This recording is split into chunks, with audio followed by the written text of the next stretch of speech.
Hello there, this is Shiku with yet another encouraging video. Today we're going to talk about the widow with the jar of oil. And this is found in the book of 2 Kings chapter 4 verse 1 to 7. And I read, one of the wives of the sons of the prophets cried out to Elisha, "Your servant, my husband, has died.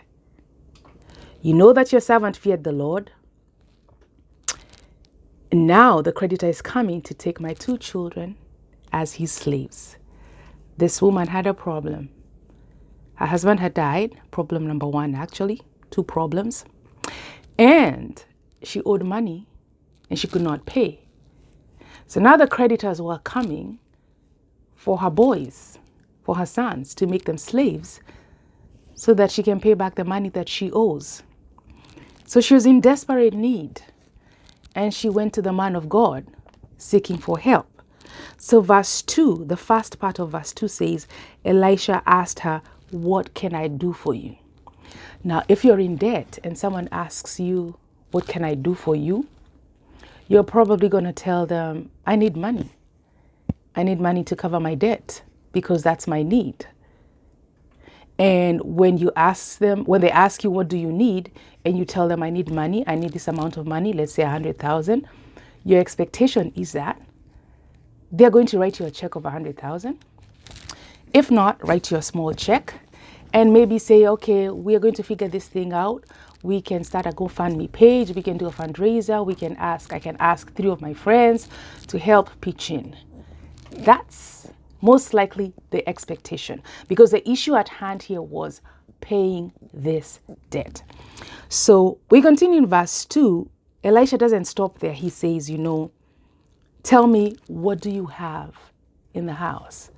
So he asks her, "What can I do for you?" But then he also asks, "What do you have in the house?" And this woman responds and says, "Your servant has nothing in the house except a jar of oil." At least she was honest, because if I was in debt and I had a jar of oil and you ask me, "What do you have in the house?" I would probably not remember that jar of oil.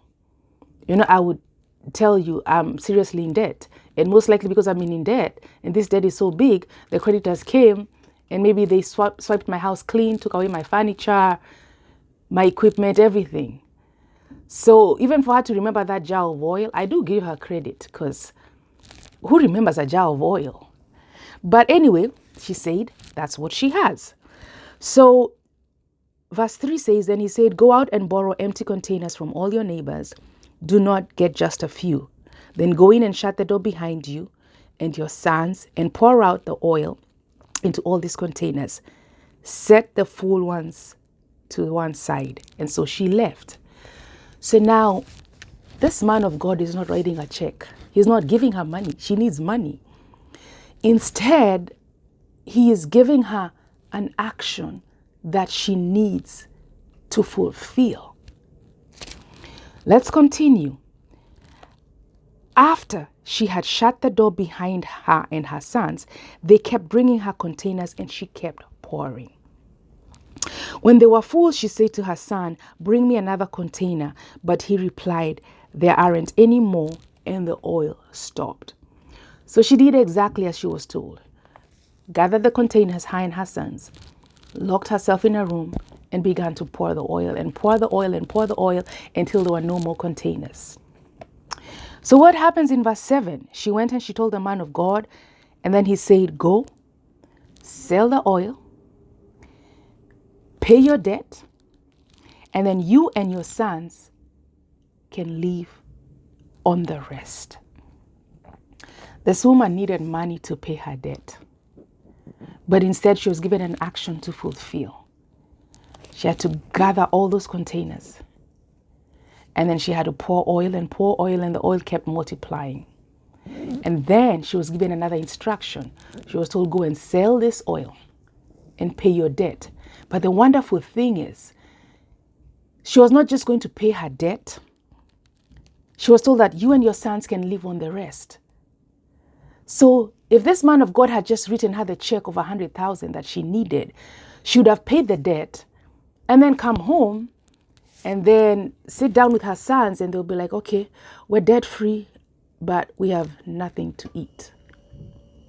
But instead, she found a solution. She was given a solution that sustained her. It did not just pay her debt, it sustained her.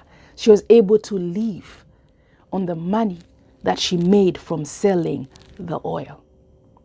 So sometimes you could be praying and telling God, this is my need. I need this money. I need this amount of money.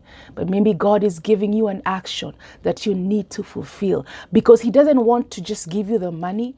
He wants to give you a solution that is going to sustain you. Because paying your debt is not enough. You need to live after that. So let us be like this widow, to be obedient. When God gives you an action, fulfill the action. It might not make sense. It might not make sense to go gather jars, but just fulfill this action. And don't look down on the little that you have. It's easy to look down on a jar of oil, but this woman said, this is all I have.